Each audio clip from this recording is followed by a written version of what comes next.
I want, if just for the smallest chance of survival.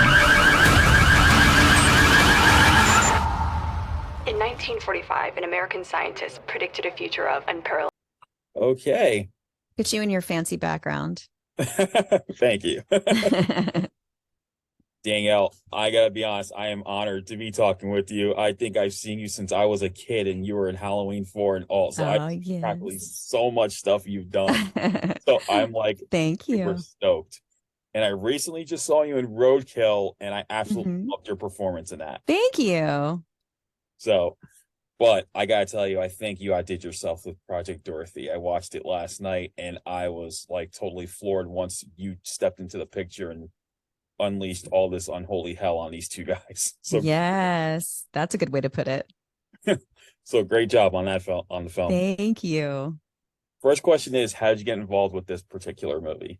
I had worked with George on a movie prior.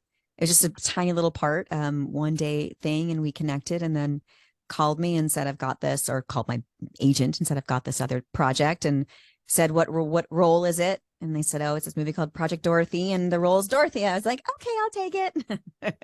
That's awesome. And you know, reading the script and having done I've never done sci-fi before, believe it or not. In all these years I've been doing this world, it's just pretty much been like slasher horror movies. So it was fun to still stay in the community, you know, and talk to you guys again and all that stuff, but have it be something different than the norm. And voiceover work, you can't beat it. Yeah, exactly. I mean, like I said, once you came in, I mean, I like the fact that it's very slow moving at first because it starts to build the tension, especially between the two characters of James and Blake, because and it's hard, you know, when there's just two actors and you have essentially one space, it can, you know, if their performances weren't good, it could get really boring. You're just watching, waiting for something to happen. But they did a great job. It kept the movie moving really nicely. Yeah, exactly. Because I felt like, you know, there's this tension between them, and then they're trying to like figure out what to do next. And then you appear as Dorothy, and kudos to whoever designed that the AI there, because it looks fantastic. And it's creepy, right? Even though it doesn't look like a person, it's creepier. It's like you never want to see the monster behind, you know, under the mask. The mask is always better. So that's kind of the, you know, the same idea, I guess. You have to imagine what she looks like in your mind. You can just catch a glimpse of her. Yeah, and then find out that you were the voice. I'm thinking, oh, what would she look like under there? Who would be the woman behind the curtain, basically? Who would that be? So then you go to IMDb and you're like, oh, that's what she looks like. Yeah, I'm like, okay, but what if she looks something more sinister? Because yes, you've been doing horror all these years. What if you're like disfigured or something like that underneath all that makeup? Imagine like weird devil. I see like devil horns and you know, monster creature. Exactly. I mean, that's what worked with this. I mean, I was just blown away by it, and the fact that you just control these forklifts and make them go That's after scary, them. right?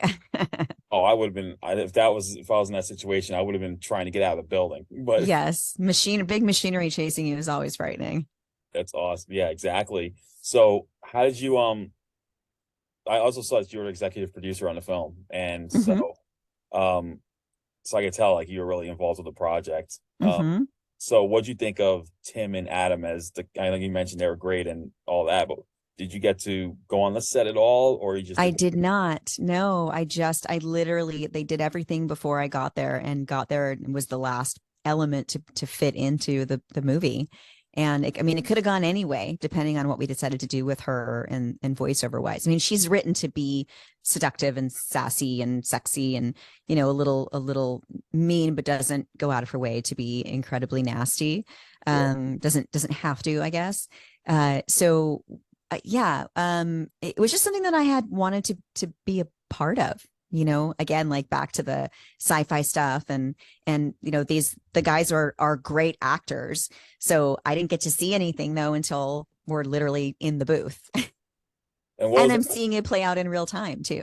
Yeah. What was that experience like? Did you get to do input on how to present Dorothy? Did George give you that, like that, do it like this, or did he say? Yeah, there were a lot of that in the beginning when we were first working on it. And, I came in with an idea of what I wanted to do and sort of started to do it. And then there were a couple things that, he really helped me on, like how computers don't need to breathe.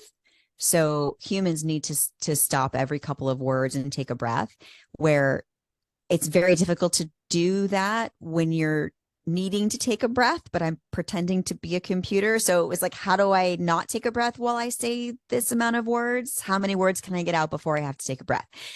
And then obviously I would take a big inhale and we would, that part you wouldn't hear. But so trying to figure out the nuances of computers was stuff that George was super specific about, and thank God, because it helped me figure out how to maneuver stuff and having to fit it in. I was saying to someone earlier too, the movie's already done, so you've got a certain amount of seconds in between the one person's dialogue and the next person's reaction, or both of their reactions, to say what you have to say that's on the page. And you either have to be a quick talker or you have to slow yourself down and take more time, so it all works together, which is a new way of doing things that I hadn't done before. That's amazing, considering you've done films for so many years. You would think that someone would know that how to do timing, but yeah, it's interesting. It's like doing ADR, but it's not you're not copying what you've already done. You're inserting something else there. So it's a different way of doing things, and I just like to take on new challenges. oh yeah, that's clear. And and you've done your fair share of comedy too. And I gotta tell you, some of the dialogue that you said in this film, it reminded me of when you played Melissa in Don't Tell Mom the Babysitter. Oh yes, for sure. It brought that. It was that that some of that was that Melissa's sassiness to it. Yeah, for sure. I was thinking, I was like, she must have channeled a little bit of It's just me. It's just who I am, I think. I just bring a little bit of that to every character. That's cool. How long were you in the booth for? How long did it take for you to get the voice? I think it was just a day. Literally, I think it was like a 10-hour day, 8 or 10-hour day. So we were very tired afterwards. That's for sure. I can imagine. Well, that's awesome. I mean, and I know you're still going. Like I said, you did Roadkill, just came out last week, and that was a phenomenal movie. And I spoke with Caitlin and Warren about that film and how much they loved working with you. They their props on that. And so sweet. So on that note, what's next for you after that? Do you have anything new that's on the horizon? I've got a few movies coming out this year. I think there's 5 or 6 more that'll be popping up, so I'm sure we'll be talking again. Mostly working on my podcast, Talk Scary to Me with Scout, and I'm doing very few appearances this year, so that's the word I was looking for earlier, appearances. So we're going to try to do our Talk Scary to Me lives. Now that we've joined forces with Bloody Disgusting, we'll have partnered with them and put on these, big productions where the conventions are. So we're going to be focusing on that, which is sort of like our road tour, our tour across the country via horror conventions, because you guys are already there. So why not? And I'm working on writing a book. And then just hanging out, waiting for all these other movies that I have coming out to come out. Wow. To me, you are an icon, like hands down. You're one of the greatest. You're one of the greatest of all time. And thank you. Anyone who argues me on that, I'm gonna hit them. I'll beat their ass. Yeah, I'll help you. So, Project Dorothy is coming out on January 16th, and guys, if you're a fan of Danielle's, you're going to see a role like she's never done before, and I mean that in the best way possible. She's one of the greatest. And thank you so much, and I hope to keep in touch with you again for sure. For your projects. Thank you. All right, you take care. You too.